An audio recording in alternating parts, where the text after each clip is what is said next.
Anochi sim, estava ter registracion e anochi de informativo. E ela vai hopi bom. Me tá agradecendo a todos os bandleiros e participantes que apoiar e abraça e concepto novo com nossa 13 panandilante. Dus, and they're ready to go. Dus, anochi estava hopi bom. Até agora que nós não sabemos, a pessoa está bezig, está inscrevendo ainda. Dus para dia 30 de setembro, nós será nossa inscrição e nós podemos dar quanto banda e quanto participante nós temos.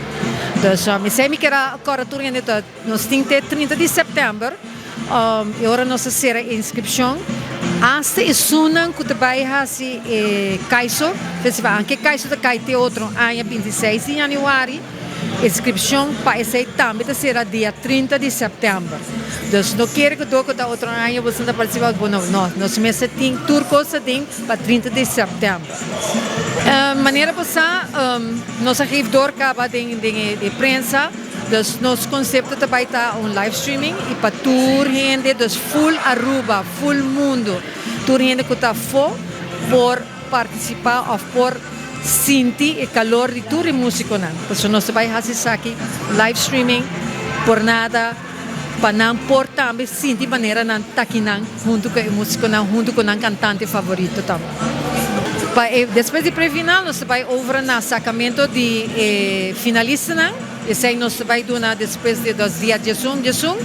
Ora, o Carnival Season abre oficialmente e agora nós vamos sacar o finalista. Então, sei tour também over na final. Nós temos para elevar e o que nós estamos fazendo, nós apurba tour outra maneira para ir mais alto para pôr o festival um pouco mais alto, um pouco mais internacional.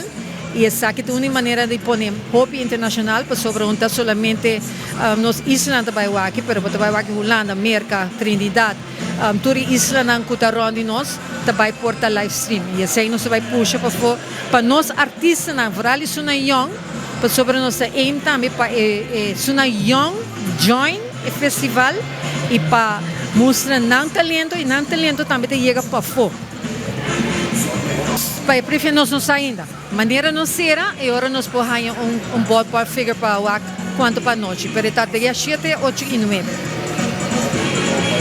Nosso Facebook está de Stichting Musica, vou pôr no Facebook, e nós põe turnos, informação, essa aqui também, dos locais que a noite nós temos, também vai estar no Facebook, e vou pôr, gewoon, manda-nos message, vou pôr chamame, vou pôr e-mail, também